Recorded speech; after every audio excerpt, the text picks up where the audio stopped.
Welcome to week 10 and our discussion of chapter 11. We've discussed a lot of concepts and ideas about how culture impacts how we evolve, survive, think, and develop a self-concept.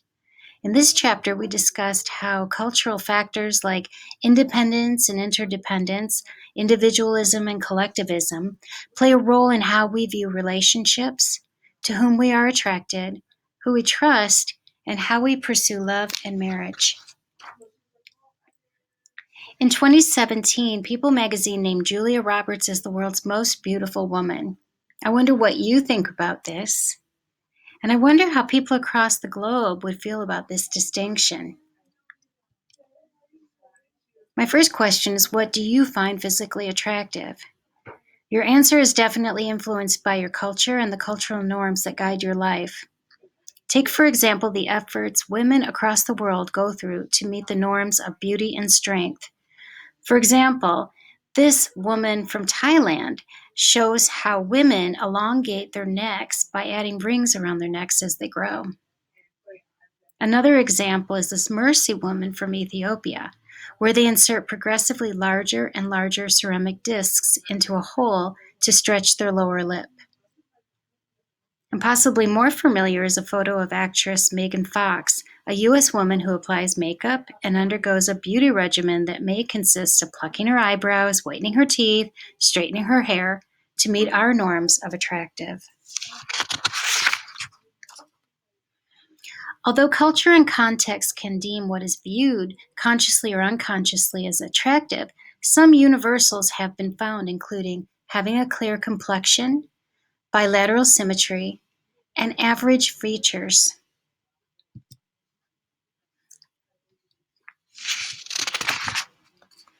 We have strong reactions to skin conditions, be it our own or other people's skin.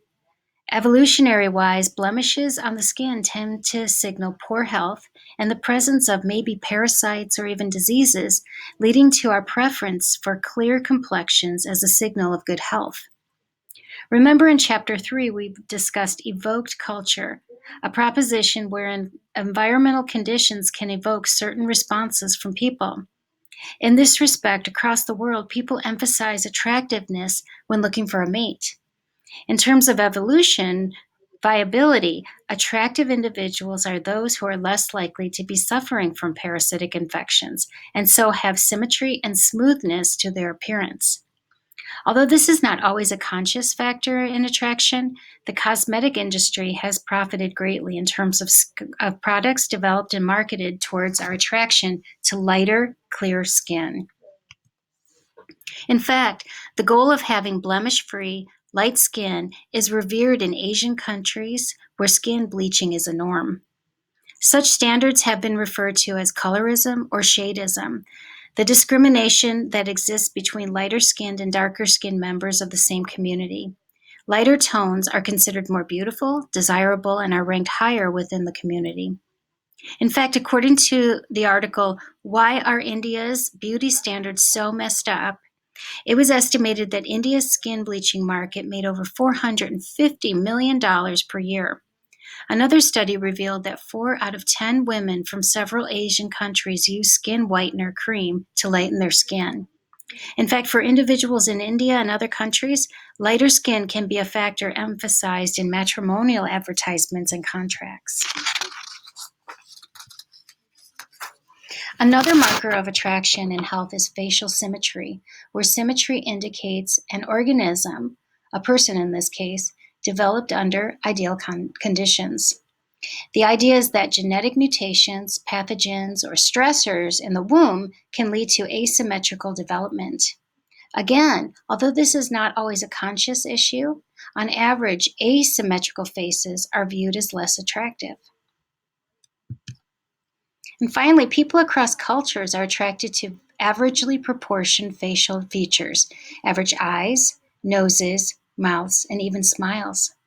The assumption is that average facial features are less likely to be the product of genetic abnormalities, thus again reflecting an assumption of health. Further, proportion features can be thought of as the average example, model, or prototype of a person. We as humans more easily process stimuli that are closer to a prototype, and such easy processing is associated with a pleasant feeling that comes to be interpreted as attractive. In these pictures, which female face and which male face do you find the most attractive? Research has found that the average features as attractive ideal holds true, even when considering faces from different cultures. In a study, researchers created a composite average face by digitally combining pictures of Japanese faces with Australian faces to create Eurasian faces. When study participants in each Asian and Eurasian culture viewed the pictures, they indicated that they found the averaged Eurasian faces to be more attractive than their component faces. The rationale proposed for these findings is that people, especially those from multicultural societies, find the composite to align with the prototype or model they expect. As we just discussed, visuals that meet our expectations or prototypes are easier to process and associated with pleasant feelings that can be interpreted as attractive. Interestingly, average as attractive does not apply to aspects beyond facial features. So our ideas of what is attractive in terms of weight, height, muscles, hips, breasts, and butts depart a lot from the average. As described in our book, what we viewed as attractive in terms of a woman's body weights will vary across culture and time. Cultural preferences for women's body types and weight are diverse and change a lot. If we took cues exclusively from the common image of the thin woman that is seen in the media in the West, we might think that thin is a universal marker of attractiveness. Yet in 1951, anthropologists found that heavier women were universally found to be more attractive. Compared to our Western society, where you can never be too thin or too rich, in many cultures in Western Africa, the term fat, or in Latin American cultures, the term gordita, is viewed as a compliment indicating strength and beauty. Currently, in Western cultures and places where there are Western influences, women who are thin fit an ideal body image, though hopefully this is changing. While ideals for thinner women have become more prevalent during the past few decades, the paradox is that the average body weights for men and women have actually increased. So I'm going to stop here, and we'll start again with part 2 when you get to it.